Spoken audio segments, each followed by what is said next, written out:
అరసవల్లి రథసప్తమి వేడుకల్లో ప్రముఖ గాయని మంగ్లీకి ప్రోటోకాల్ దర్శనం కల్పించడంపై టీడీపీ సోషల్ మీడియా ఫైర్ అవుతోంది. తన నోటితో చంద్రబాబు పేరు పలకనని చెప్పడమే కాకుండా జగనన్న అభిమానంటూ చెప్పుకున్న మంగ్లీని కేంద్ర మంత్రి రామ్మోహన్ నాయుడు దగ్గరుండి తీసుకువెళ్లడంపై విమర్శలు వెల్లువెత్తుతున్నాయి. వైసీపీ హయాంలో ఎస్వీబీసీలో పదవిని తీసుకొని ఆ పార్టీతో అనుబంధం కొనసాగించిన మంగ్లీకి రాచమర్యాదలు ఎందుకంటూ సోషల్ మీడియా కార్యకర్తలు ప్రశ్నిస్తున్నారు.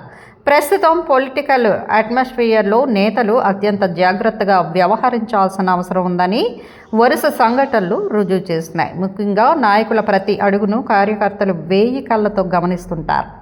గతంలో పార్టీకి వ్యతిరేకంగా పనిచేసిన వారి విషయంలో ఎవరు మెతకగా వ్యవహరించినా విమర్శన బాణాలు ఎక్కుపెడుతుంటారు. గత నెలలో నూజివీడులో సర్దార్ గౌతులచ్చన్న విగ్రహ ఆవిష్కరణలో మంత్రి పార్థసారథి, ఎమ్మెల్యే గౌతు శిరీషతో కలిసి వైసీపీ నేత జోగి రమేష్ వేదికను పంచుకోవడాన్ని టీడీపీ సోషల్ మీడియా తీవ్రంగా తప్పుపట్టింది.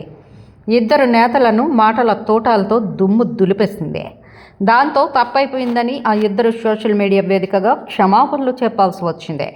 ఇక తాజాగా మంగ్లీ విషయంలో కేంద్ర మంత్రి రామ్మోహన్ నాయుడు అదే తప్పు చేశారంటూ టీడీపీ సోషల్ మీడియాలో పోస్టులు వెల్లువెత్తుతున్నాయి.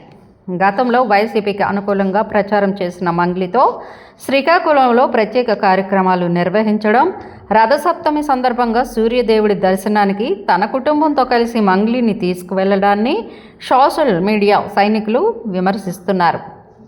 గతంలో టీడీపీ పైన, చంద్రబాబు పైన మంగ్లీ ఆడిన మాటలు గుర్తు చేస్తూ కేంద్ర మంత్రిని టార్గెట్ చేస్తున్నారు. మంగ్లీ వంటి వారికి ప్రాధాన్యం ఇవ్వడం కార్యకర్తలను హేళన చేయడం కాదా అంటూ పోస్టులు పెడుతున్నారు. 2 రోజులుగా కేంద్ర మంత్రి రామ్మోహన్ నాయుడును టార్గెట్ చేస్తూ పోస్టుల యుద్ధం చేయడంలో టీడీపీలో వేడి పుట్టిస్తోంది. మరి ఈ పోస్టింగ్లపై కేంద్ర మంత్రి రామ్మోహన్ నాయుడు ఎలా రియాక్ట్ అవుతారనేది ఇప్పుడు అంతా ఆసక్తికరంగా ఎదురు చూస్తున్నారు. చూడాలి మరి ఏం జరుగుతుందో.